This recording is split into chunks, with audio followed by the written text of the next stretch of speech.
Kien hemm 9,000 kilogramma ta' frott ta' ċitru minn 600 siġra. Iżda fil-festa ta' ċitru fil-ġurnata San Anton mat-tokki ta' nofsinhar il-mandolin kien ilu l-inħataf u l-beħ tal-larinġ kien miexi ġmielu. Beħ li kien qed isir minn 60 volontieri jaħdmu qatih b'risqaqdiet tal-annimali. Fosthom kien hemm Dorothy Vassallo li stqarret li minkejja li l-avveniment beda wara l-10 ta' filgħodu kien hemm nies preżenti mit-8.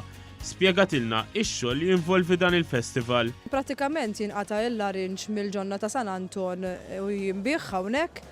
U apparti minn hekk ukoll il-kokijiet tal-kċina tal-President isajru l-affarijiet għandna l-cakes magħmulin miċ-ċitru, għandna l-muffins, għandna qed inbijaw is-soppa li hija magħmula mill-larinġ ukoll mill-pumpkins u mill-qara aħmar.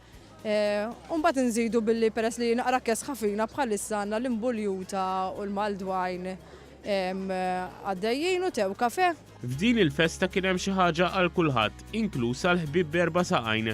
Numru ta' qdiet tal-annimali kienu preżenti bi fniek, klieb kif ukoll qtates sabiex ikabru l-għarfien dwar dawn l-annimali filwaqt li jħeġġu n-nies biex jaddottaw.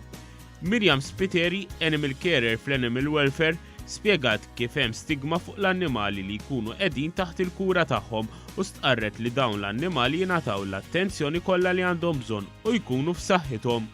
Aħna jiena lan tiegħu li l-annimali li jiġu salvati mill-Animal Welfare insibulhom loving home. Meta inti qed tadotta qed tagħti ċans illi aħna l-annimali li naqbdu minn barra mbagħad ikollna l-post talihom sakemm dawn jiġu mfejqin u nerġgħu insibulhom home oħra.